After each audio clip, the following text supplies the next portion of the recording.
এখন তারে পোলাপান যে সব চুদলিং পং পং বলে আমাদের মুখের ভাষা খারাপ হইছে হইছে কেমনে তো শেখ হাসিনা বানাইছে আমরা চম্মের মতো পিড়াইয়া কমু আল্লাহ আমাকে পিড়াইতে পারি আমি একা ওসমান হাদির নিরাপত্তার কথা চিন্তা করেন আপনারা বাংলাদেশের নিরাপত্তা চিন্তা কেন করেন না বাংলাদেশে তাদের কোনো শিকড় নাই দেখেন এখন তাদের নতুন নেতৃত্ব আনতে চায় সজীব ওয়াজেদ জয় দিল আমেরিকায় বৈশা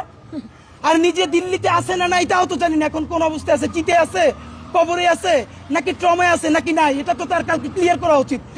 আমার ধারণা সে তো ভালো অবস্থায় নাই কারণ যেই রিয়েকশন মেম্বার দেওয়ার কথা সেই রিয়েকশনও যে হাসিনা দিছে 15 বছর ধইরা এখন তারে পোলাপান যেই সব চুদলিং পং পং বলে তো তার উচিত তো নারায় তাকবীর বলে গালি দেওয়া কিন্তু সে দিতেছে না এত ভালো তো এই বয়সে তার হওয়ার কথা না এই যে আমাদের মুখের ভাষা খারাপ হইছে হইছে কেমনে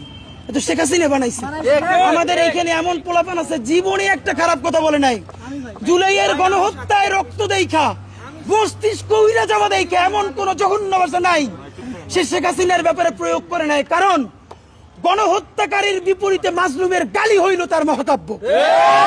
বা এখন আবার কিছু বুদ্ধিজীবী দাঁড়াইছে তোমরা গালি দাও দিবি কি তাহলে চুমা হাসিনের আইনে দেয় তাহলে চুমা দিয়ে বদমাইশ কোথাকার তো এইসব গ্রুপ দিয়ে চলবে না আপনাদেরকে স্পষ্ট জানাইতে চাই আমেরিকান লবি বলুক দিল্লির লবি বলুক কোন লবিতে আমার 1400-র অধিক শহীদ তার রক্তের সাথে মুনাফিকি কইরা বাংলাদেশে হাসিনার বিচার করার আগে নির্বাচন অবশ্যই হওয়া লাগবে কিন্তু তার আগে বিচার নিশ্চিত করতে হবে আমাদেরকে বারবার সমঝোতা করানো হয়েছে গত 50 বছর ধইরা এইখানে আমরা যারা আছি আমরা এখন পরিচিত হয়েছি হয়তো এমন হইতে পারে এই দেশে গণহত্যা নাইমে আসলে আমাদেরকেও কোনো একটা দেশ এম্বাসিতে জায়গা দিতে পারে কিন্তু ভাবেন যে এই ভ্যানওয়ালা সবজিওয়ালা এই যে আমার পাশে এক ভাই আছে গুলি খাওয়া 4 তারিখে একটা পা এখনো কৃত্রিম পা লাগানো তো এই যে 1400 শহীদ পরিবার সবজিওয়ালা সে কোন এম্বাসিতে যাবে বলেন এখনো শহীদ পরিবারের 35 লক্ষ টাকা ঋণ সেই ঋণের জন্য আমরা দাঁড়ে দাঁড়ে খয়রাত করি তার স্ত্রী আমাদেরকে ফোন দিয়ে কাঁদে যে কবরে সেই বেচারা মাইন্না খায় এই ভয়ে সে কাঁদে ভাবেন আমাকে ফোন দিয়ে বলতেছে যে তোমার আঙ্কেল কবরে 35 লক্ষ টাকা ঋণ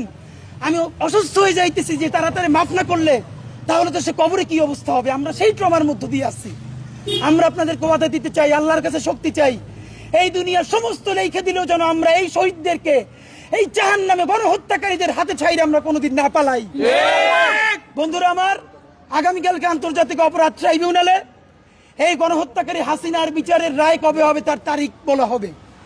2 মাস আগে এস আলম এর সাথে শেখ হাসিনার মিটিং হওয়ার পর শুধু আগামীকালকে প্রোগ্রামের জন্য আমরা বিভিন্ন মাধ্যমে জানতে পারি 1100 কোটি টাকার চেয়ে বেশি বিনিয়োগ করা হয়েছে আপনারাও মিডিয়ায় দেখেছেন যে মিছিলে নামলেই 5000 ব্যানার ধরলে 8000 এটা আরো কম কইরে বলছে এবং বাংলাদেশে অনেক মানুষ গরিব তাদেরকে গিয়ে বুঝাই কিছু নেই এখান থেকে ওই কোনা পর্যন্ত যাবা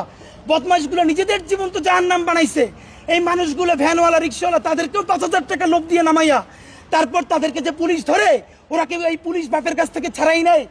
না এই যে পাবলিক পিটাই ও প্যান খুলে দেয় তখন ওরা যায় কই একটা একটু আগে বলতেছে পাগল বলে তোর কে পাঠাইছে তা আল্লাহ পাঠাইছে তাহলে আমাকেও কথা আমার দ্বারা পিড়া পাঠান আমরা চম্মের মতো পিড়াইয়া কমু আল্লাহ আমাকে পিড়াইতে পারি কতক্ষণ পাগল নামে কতক্ষণ উদিচির কবি সাহিত্যিক নামে দেখেন উদিচির এগুলো কি বদমাইশ এখন আবার বলবে যে আমি মানে অবস্থা তো ওইটাই আমার অনেক ভাইয়েরা ওমরা করাইতে চায় যে একটু ওমরা করে যান তা ওমরা গেলেও তো ভালো লাগে কিন্তু আমি চিন্তা করি এই গণহত্যাকারীদের বিচার হওয়ার আগ পর্যন্ত আমরা করে লাইভ আসা লাগবে কি একটু পরে তো হিসাবের গাল দেওয়া লাগবে সুতরাং